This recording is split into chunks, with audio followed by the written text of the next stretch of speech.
Y buenos días, buenas tardes, buenas noches, amados hermanos, mi hijo de reflexión semanal. Bueno, como podéis ver, ya el chichón ha bajado.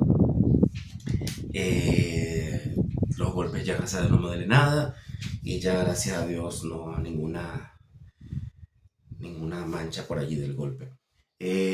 Con la gente con la que he comentado el tema de la caída, dice que Dios me ha guardado porque no me rompí nada, gracias a Dios no me cogieron puntos.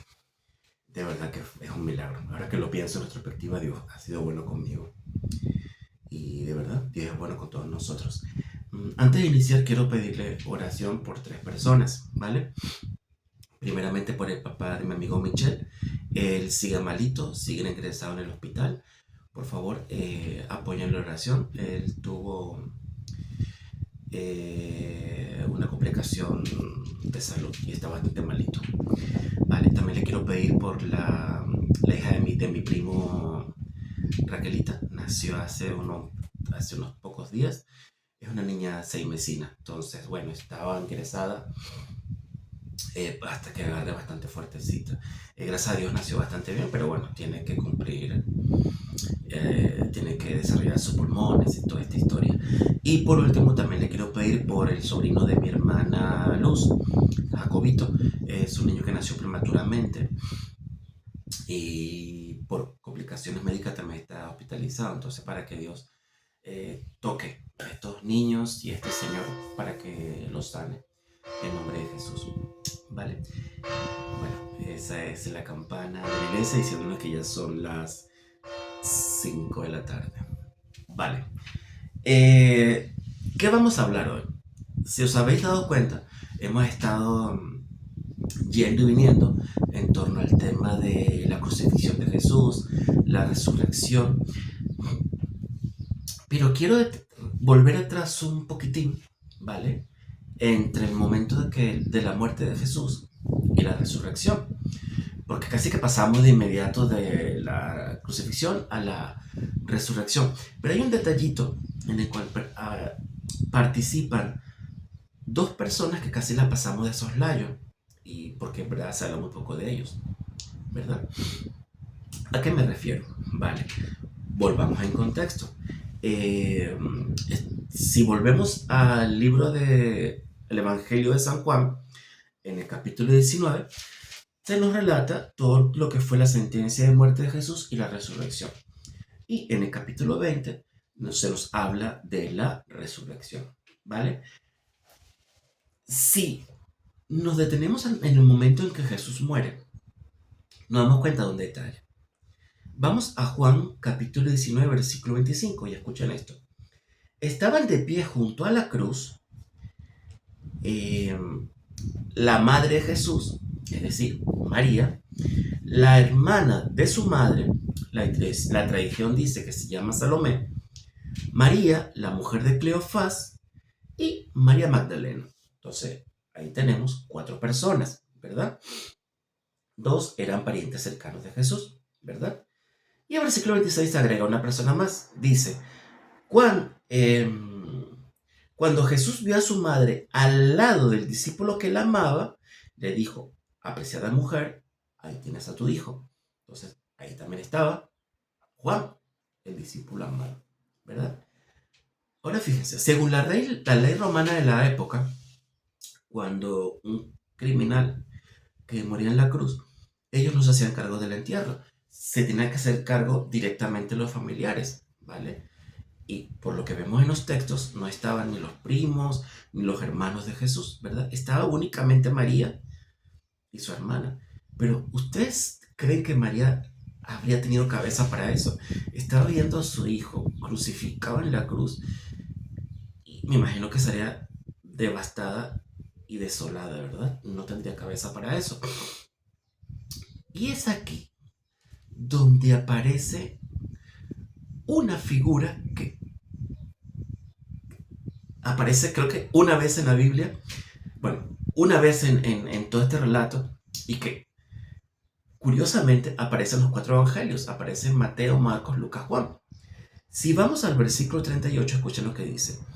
Más tarde, José de Arimatea, quien había sido discípulo secreto de Jesús por temor a los líderes judíos, pidió permiso a Pilato para bajar el cuerpo de Jesús. Entonces fíjense, Jesús no tenía en ese momento más familiares que a su madre, que en ese momento no estaba en condiciones. Sus discípulos habían huido y la pregunta era quién se iba a hacer cargo de Jesús. Y es allí donde sale a la luz este personaje. Y fíjense la particularidad. Dice, había sido un discípulo secreto de Jesús. ¿Por qué? Por temor a los líderes judíos. Fíjense, en el momento de más necesidad, en el momento que hacía falta que alguien diera un paso adelante, él miró y se dio cuenta de que aquellos discípulos que habían seguido públicamente a Jesús no estaban. Y él, el menos improbable de todos, el que había seguido a Jesús en secreto, dio al paso adelante, salió a la luz pública y pidió el cuerpo de Jesús, ¿verdad? Pero no estuvo solamente él. Si leemos un poquito más adelante, dice el versículo 39, y lo acompañó Nicodemo, el hombre que había ido a ver a Jesús de noche. Eso lo encontramos en el libro de Juan, capítulo 1, capítulo 3, versículo 1 y 2. Entonces fíjense, dos personas que son las menos probables, y un poquito antes más nos enteramos, según Juan 12, 42, 43, que no solamente los dos, había muchos otros más. Pero imagínense, habían discípulos secretos entre los líderes judíos, pero que tenían miedo de exponerse en público o exponer su fe en público. Estos dos, con todas las consecuencias que podría haber tenido, decidieron dar el paso adelante. Como les comentaba, José de Arimatea aparece en 4 pasajes de la Biblia. Pero fíjense lo que dice Lucas 23, 50, 51, que agrega un poquito más. Dice que José de Arimatea dice lo siguiente: había un hombre bueno y justo llamado José. Era miembro del Concilio Supremo Judío, pero no había estado de acuerdo con la decisión y las acciones de los otros líderes judíos. Este hombre que seguía a Jesús en secreto, al igual que Nicodemo, ambos se quejaron de la injusticia que estaban cometiendo contra Jesús. Y sí, Nicodemo también se quejó, porque según Juan 7, 50 al 52 dice que ante la injusticia que pasaba, Nicodemo dijo, oye, hasta los acusados tienen derecho a defenderse. O sea, él salió de su anonimato, salió del silencio para defender a Jesús, ¿verdad? Y por otra parte estaba José de Arimatea, que tampoco estaba de acuerdo. Entonces, aquí vemos este par de personas que se escondían del público para que la gente no los viera. Y de hecho, si retrocedemos al tiempo, cuando Nicodemo se consiguió con Jesús, en el capítulo 3 de Juan, él tuvo un encuentro con Jesús a escondida. Dice la Biblia que fue de noche, para que nadie lo vea. Pero ese encuentro con Jesús lo transformó tan profundamente que 3 años después vence el miedo, vence el temor a ser juzgado, el temor al que dirán, el temor a la burla, el temor al señalamiento, y honró públicamente a Jesús, ¿verdad?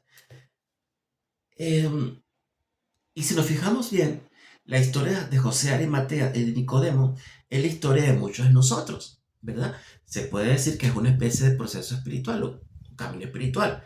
En el primer paso, vemos que Jesús trabaja en el corazón de aquellos que incluso lo siguen en silencio por miedo al que dirán, o a la vergüenza o las represalias.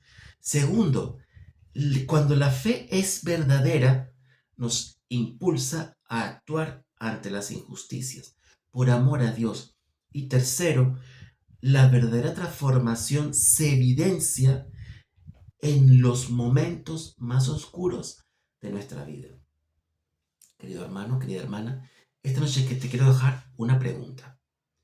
¿Continuarás siguiendo a Jesús en silencio? ¿O crees que ya es tiempo de hacer visible tu fe a los demás? Dios te bendiga. Agur.